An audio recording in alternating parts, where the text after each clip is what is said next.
The first newspaper article said the ship went down in 7 minutes.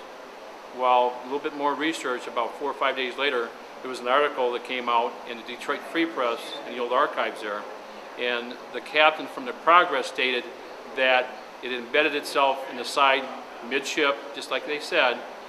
They kept it there until the crew got off of the McBrier onto the Lozin, which was one of the ships that it was towing. Everybody got off safely, and as soon as he pulled out, it went down in 3 minutes. You do all the research on these shipwrecks, it's just amazing what you can find, the history, how the sailors lived in those days, what they did, what their job was. There's a wheelsman, there's a captain, there's a first mate, there's a second mate.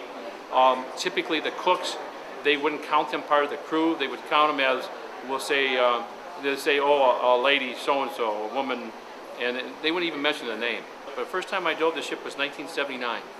I couldn't see my hand in front of me. The visibility was that bad. Last year, my dive partner Mike here and we dove it, and to our surprise, we had 50, 60 foot visibility. Now it's 161 foot long, 31 foot wide, and when you can see a good third of the ship, it's amazing. When I looked at the rudder, it's hard to starboard.